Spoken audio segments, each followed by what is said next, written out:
How's it going, guys? Today is May 12th, 3:05 p.m. here on the East Coast. So, wanted to do a quick vlog on something I read over the internet yesterday, and it would had to do, and I don't know who to attribute this to, but had to do with emptying out a tube of toothpaste before this kid goes to school. So the parent has the kid empty out the toothpaste and onto a plate. And then after they're done emptying out, the kid asks, "What do I do now?" And then the parent says, "Try or put it all back in there." Anybody has ever tried to attempt to do this, you can understand that it's a near impossible thing to do. Yeah, you could probably do it over the course of some time, but the time it took for the toothpaste to flow out was next to nothing, and the time to put the toothpaste back in would take what seems like an eternity. So the gist of the story was to be conscious.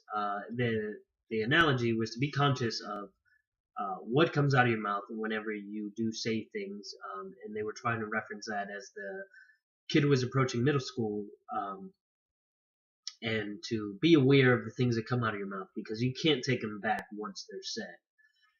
And these vlogs are living proof of that. Yeah, I could delete these videos, but if anybody saved them to other social media platforms, or it would just be a tough process to do. So I'm very critical in what I say in these videos. But the analogy for the child was to, think about the words that you're saying. You can use your words to empower, you can use your words to hurt or damage people. But once you've said those words, either way, they can't be taken back. And I found that very interesting parenting approach, and a very unique approach to getting a child or a student or a young adult or a young person or anybody in general, because that could be a life lesson taught at any age, but I'm sure the elder people will get it if you just explain it to them. But to have a child try and attempt to put the toothpaste back in the tube it's a good understanding and a life lesson that I think that they will never forget. And it's so true, because the things that you do say, you don't know what kind of effect that's going to have on people for today, tomorrow, or possibly even years to come if you speak in a negative manner to them. And if it's a positive, enlightening experience, then it can carry weight. So the gist of the analogy was to just be conscientious of the things that you say and think about what you're going to say. Think about the way you're going to approach people, the way you're going to talk to people, if it's going to be in a empowering manner or hurting manner.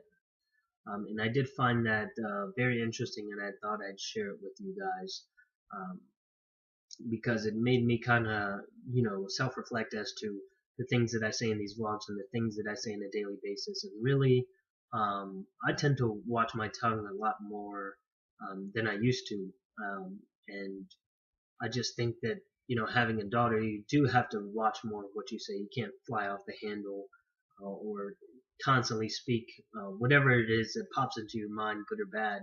You really do have to kind of use a good filter to catch certain things, to be able to communicate with people effectively and empower them, and not use your words to harm or hurt people. That's a waste of your time, it's a waste of their time, and it does nothing beneficial for either party. So I did find that very appealing, very interesting, and a unique approach to parenting that I haven't quite seen as of yet. And I thought I'd share it with you guys for today's vlog, because we all need to be conscientious of what we say and do. And I remember reflecting back in high school. It was 2 years in a row, 6th, 7th, and I believe 8th grade, maybe 3 years in a row, but all of middle school, and this is why it kind of resonated with me. I received an award for most conscientious person within my grade, and I didn't know quite what that meant. And I remember looking it up, but it's just kind of being aware of the things around you is kind of what I summed it up to be. Let me see if I can, so I can accurately describe it here for you guys. I'm going to look it up real quick. Bear with me while I do that. But I think giving you guys a real-time definition would help you understand. And as a 6th, 7th, and 8th grader, really trying to, being given this award, I didn't quite know what it meant, but I'll reflect back on it here and now. It says, of a person wishing to do what is right, especially to do one's work or duty well and thoroughly, relating to a person's conscience. So,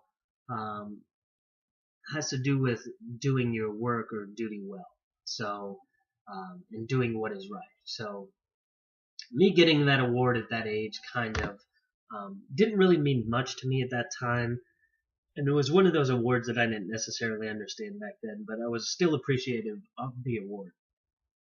But reflecting back on it and that experience that I saw yesterday, and emptying out a toothpaste onto a plate and trying to put it back in, you really do have to be conscientious of your actions and doing what is right, and really taking pride in what you do and what you say. And I think that can help benefit a lot of people more than hurt a lot of people. And all it takes is maybe another second to think about what you're saying or doing and see if that is the right thing to do. For me, receiving that award, I know it was at least 2 years, but it could have possibly been 3 years in a row. There was definitely more prestigious awards above it. I think it was on the lower echelon of awards, but I was still appreciative of it. And I would work my tail off. I wasn't necessarily good at exams, so I would always work my tail off for schoolwork. And I think that might have been what earned me that award, and just kind of being conscious of those people around me and trying to help out people. I had a variety of friends through middle school, all different ethnicities, all different backgrounds that I appealed to. Even school janitors, as well as teachers.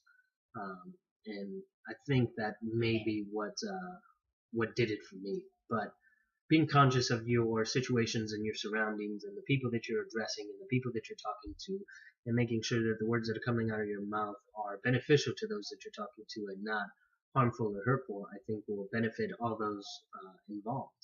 And nothing but good things can come of it.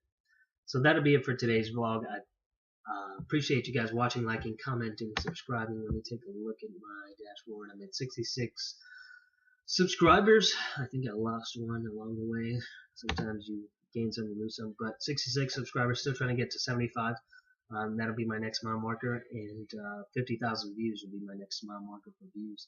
So that continues to go up. Subscribers is kind of a little bit more challenging, but with the marketing strategy that I'm using to try and target more of the U.S. and Canada and the English speakers, so to speak, and not taking the worldwide approach that I had before, I think it's given me a better, more understanding audience, but not necessarily more subscribers.